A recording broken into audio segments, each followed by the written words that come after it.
मित्रांनो, एकदा नारद मुनी नारायण नारायणचा जप करीत वैकुंठ लोकात आले. तेथे त्यांनी पाहिले की माता लक्ष्मी भगवान श्रीहरीच्या चरणांना स्पर्श करीत आहेत.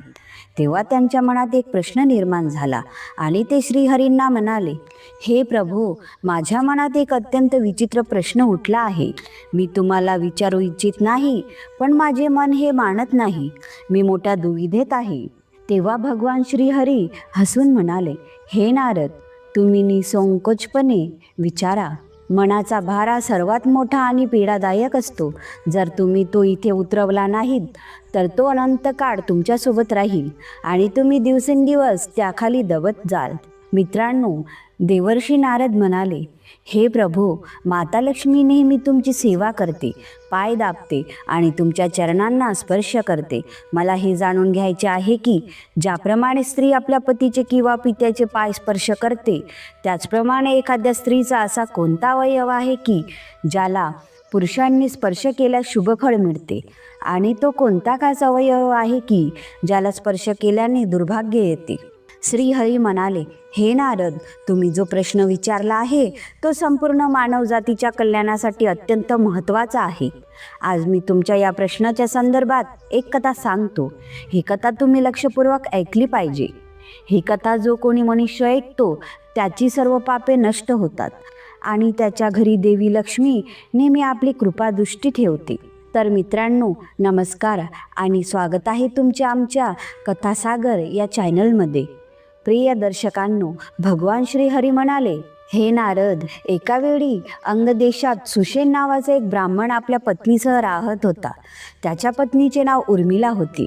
ती ब्राह्मणी दिसायला तर सुंदर होती आणि तिचा जन्म ब्राह्मण कुळात झाला होता, परंतु तिचे आचरण आणि गुण मात्र एखाद्या वैश्यासारखे होते. दररोज त्यांच्यात भांडणे होत असत. उर्मिला नेहमी आपल्या पतीवर नाराज असे. याचे कारण असे की सुषेण आपल्या पत्नी उर्मिलाबरोबर वेळ घालवत नसे. त्याच नगरात शांता नावाची एक वेश्याई राहत होती. ती अत्यंत रूपवान आणि गुणवान होती, परंतु तिच्या गरिबीने तिला या कामाला लावले होते. मित्रांनो, भगवान श्रीहरी म्हणाले, हे नारद, त्या नगरात फक्त या एका ब्राह्मण कुटुंबाला सोडून सर्व नगरजन अत्यंत सुखी आणि जीवन जगत होते. याचे कारण असे की जेव्हा जेव्हा एखादा पुरुष आपली रात्र घालवण्यासाठी त्या वेश्येकडे जाई, तेव्हा काही दिवसातच त्या व्यक्तीचे भाग्य पलटून जाई. त्याला मनासारखा जीवनसाथी मिळे, धनलाभ होई आणि व्यापारातही त्यांची प्रगती होई. एवढेच नव्हे तर त्या नगराचा मुख्य अधिकारी सुद्धा आपल्या एकटेपणा दूर करण्यासाठी त्या वेश्येकडे जाय. त्या वेश्येच्या प्रभावामुळे सर्व पुरुषांमध्ये एक नवीन उत्साह येई आणि ते आपले प्रत्येक काम आनंदाने व प्रामाणिकपणे करू लागले. त्यामुळे ते सर्वजण यशस्वी जीवन जगत होते. मित्रांनो, त्या ब्राह्मणाच्या पत्नीलाही वाटले, या आळशी ब्राह्मणाला सोडून मी देखील त्या वेश्येकडे राहावे. मग दुसऱ्या दिवशी त्या ब्राह्मण पत्नीचे तिच्या पतीशी भांडण झाल्यामुळे ती त्या वेश्याकडे गेली आणि म्हणाली, हे बहिणी, मलाही तुझ्यासोबत राहायचे आहे. तेव्हा ती वेश्या म्हणाली, बहीण, बोललीस तर ठीक आहे, मी आजपासून तुझी बहीण झाले, पण तू माझ्यासोबत राहून आपले दुर्भाग्य का आणून घेतेस? मी तर जगता जगता नरक भोगत आहे आणि मेल्यानंतरही माझे नरकात जाणे निश्चित आहे. तू आपले जीवन आनंदात व्यतीत कर. वेश्येच्या अशा बोलण्याने ती ब्राह्मणी भावुक होऊन आपल्या पतीच्या सर्व गोष्टी तिला सांगून टाकते. तेव्हा त्या गोष्टी ऐकून वेश्याही आश्चर्यचकित होते, पण ती आपल्या तोंडाने बोललेल्या बहिणीला म्हणते, हे बहीण, तू फक्त एका दिवसासाठी आपल्या पतीला माझ्याकडे पाठवून दे, मग पहा, तुझे जीवनही सुखी होईल. मित्रांनो, ब्राह्मणी आपल्या पतीला त्या वेश्येकडे पाठवायला तयार तर होते, पण एका अटीवर. ती त्या वेश्याला म्हणते की तिच्या पतीबरोबर कोणतेही घृणास्पद कृत्य करू नये आणि त्याचे धर्मही भंग करू नये. तेव्हा वेश्या म्हणाली, हो बहीण, माझ्याकडे येणारा प्रत्येक व्यक्ती भोगविलासासाठी आपली कामगी शांत करायला नक्कीच येतो, पण त्याच्याशी काय आणि कसे करायचे हे माझ्या मनावर अवलंबून असते. आता तू निश्चित होऊन आपल्या घरी जा आणि उद्या रात्रीच्या वेळी आपल्या पतीला माझ्याकडे पाठवून दे. मित्रांनो, भगवान श्रीहरी म्हणाले, हे नारद, दुसऱ्या दिवशी जेव्हा ब्राह्मणीने आपल्या पतीशी या गोष्टी बोलल्या तेव्हा त्याला खूप राग आला, पण पत्नीच्या बद्दल प्रेमापोटी आणि आपल्या ब्राह्मण धर्माच्या भीतीपोटी तो वारंवार नकार देत होता. तेव्हा त्या ब्राह्मणीने ती अट ब्राह्मणाला सांगितली. मग तो वेश्येकडे जाण्यास तयार झाला. रात्रीच्या वेळी तो ब्राह्मण चेहरा लपवीत रात्रीच्या गडद अंधारात वेश्येच्या घरी मागच्या दरवाजाने आत शिरला. तेव्हा त्या वेश्येने त्याला पकडून आपल्या शयनकक्षात नेले.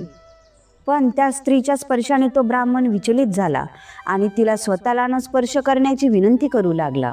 तेव्हा ती वेश्या म्हणाली, हे ब्राह्मण देवा, मी तुम्हाला आदर नमस्कार करते. बाहेर कोणी तुम्हाला पाहू नये म्हणून मी तुम्हाला आत ओढले. कारण एका ब्राह्मणाचा आणि वेश्येचा संबंध हा समाजासमोर मोठा कलंक आहे. मित्रांनो, त्या वेश्येने लोकांच्या यशस्वी जीवनाबद्दल सांगायला सुरुवात केली आणि म्हणाली, हे ब्राह्मण, तुम्हाला वाटते की तुमची पत्नी चारित्र्यवान नाही. मग यामागचे कारण काही वेगळेच आहे. तुम्ही तिच्याबरोबर एकांतात वेळ घालवत नाही म्हणून ती स्वतःला शांत ठेवू शकत नाही. जर तुम्हीही तिला तो आनंद दिलात तर तुमची पत्नी उर्मिला नेहमी तुमची दासी बनून राहील. तुमच्या आनंदासाठी ती प्रत्येक काम करेल.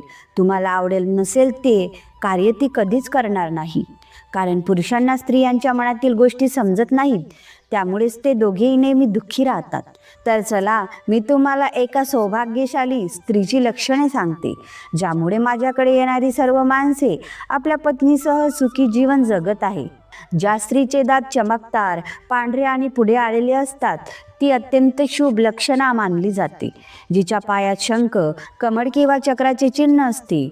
पायाचा अंगठा रुंद, गोल आणि लाल असावा. नाकाच्या टोकावर तीळ असावा आणि नखे चमकदार असावीत. अशा स्त्रिया भाग्यशाली असतात. ज्या स्त्रीच्या डोळ्यात मोठ्या मोठ्या गोल आणि पुरुषांना आकर्षित करणाऱ्या असतात ती पतीचे आयुष्य वाढवते.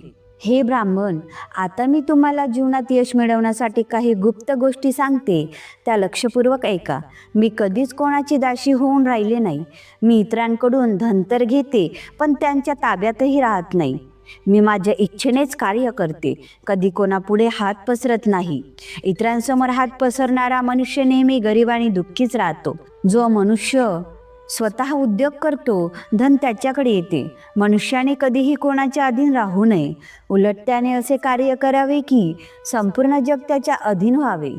जो दुसऱ्याच्या अधीन राहतो तो नष्ट होतो. माझ्याकडे येणारे जेवढे पुरुष येतात मी त्यांच्या अधीन राहत नाही, उलट ते माझ्या अधीन राहतात. म्हणून तुम्ही ही गोष्ट आयुष्यात लक्षात ठेवा. मित्रांनो, वेश्या पुढे म्हणाली, हे ब्राह्मण, आता मी तुम्हाला स्त्रीच्या त्या अवयवांबद्दल सांगते ज्यांना स्पर्श केल्याने पुरुष धनवान बनतात. शास्त्रानुसार केवळ बुद्धिमान, दयाळू आणि विवेकी पुरुषांच्या घरीच कन्येचा जन्म होतो. म्हणून पुरुषाने सर्वप्रथम आपल्या कन्येच्या मुखाचे दर्शन नक्कीच करावे. एवढे करण्याने त्याच्यावर महालक्ष्मीची कृपा होते. त्यानंतर त्याने आपल्या मातेच्या चरणांना स्पर्श करावा, कारण मातेच्या चरणात स्वर्ग आहे असे मानले जाते. जो कोणी पुरुष सकाळी उठल्यानंतर सर्वप्रथम आपल्या मातेच्या चरणांना स्पर्श करतो आणि त्यानंतर कामाला सुरुवात करतो तो कमी वयातच यश मिळवतो. पुरुषांनी सकाळी उठल्यानंतर आपल्या पत्नीच्या तळपायांना स्पर्श करावा, कारण स्त्रीच्या तळव्यांमध्ये माता लक्ष्मीचा वास असतो. म्हणून सकाळी उठून या अवयवांना स्पर्श करणे अत्यंत लाभदायक मानले जाते. स्त्रीची नाभी पाहणे तर ठीक आहे, पण तिला कधीही स्पर्श करू नये. स्त्रीच्या नाभीला स्पर्श केल्याने कालीमाता नाराज होते, कारण स्त्रीच्या नाभीत कालीमातेची शक्ती असते. नाभी हे स्त्रीचे खास स्थान आहे, ज्याचा संबंध कालीमातेशी आहे. कालीमातेच्या शक्ती स्त्रीच्या नाभीत विराजमान असतात. त्याचप्रमाणे स्त्रीचे संपूर्ण शरीर पवित्र मानले जाते. म्हणून आपण स्त्रीचा मान सन्मान केला पाहिजे. ज्या घरात स्त्रीची पूजा होते त्या घरात नेहमी भगवंताचा वास असतो. मित्रांनो, पुढे वेश्या म्हणाली, हे ब्राह्मण, माझ्याकडे येणाऱ्या प्रत्येक पुरुषाबरोबर मी एक विशेष क्रिया करते, ज्यामुळे त्यांच्या शरीरातील थकवा निघून जातो आणि त्यांना आनंदाची अनुभूती येते. जर कोणी तुमच्या काही खास अवयवांवर विशेष रीतीने दाब दिला तर शरीर आणि मन दोन्हीचा तणाव दूर होतो. जर तुमच्या डोक्याच्या मध्यभागी मालिश केली तर डोकेदुखी आणि तणाव दूर होतो. जर पायाच्या तळव्यापासून 4 अंगुलवर नाप केले तर हा अवयव शोधता येतो. या ठिकाणी नियमितपणे 4-5 क्षण दाब दिल्यास हृदयाचे ठोके शांत राहतात. गुडघ्यांच्या मागे दाब दिल्याने पचन सुधारते आणि वजन नियंत्रित राहते. तसेच हाताच्या कोपऱ्याजवळील एका विशिष्ट बिंदूवर जर दाब दिला तर केवळ शरीराचे तापमान नियंत्रित होत नाही, तर ते मोटापा कमी करण्यासाठीही मदत करते. रोज नियमितपणे या बिंदूवर दाब दिल्यास शरीरातील उष्णता आणि अतिरिक्त पाणी काढून टाकण्यासही मदत मिळते. वेश्या म्हणाली, कानाच्या मध्यभागी असलेल्या बिंदूवर, ज्याला केंद्रबिंदू देखील म्हणतात, या बिंदूवर आपल्या बोटांच्या साहाय्याने 1 किंवा 2 मिनिटे दाब दिल्यास वाढते वजन कमी करू शकता. या बिंदूवर दाब पडल्यास व्यक्तीची भूकही नियंत्रित राहते. दोन्ही डोळ्याच्या मध्यभागी म्हणजे भुवईच्या मध्ये दाब दिल्यास डोळ्यांची कमजोरी दूर करता येते.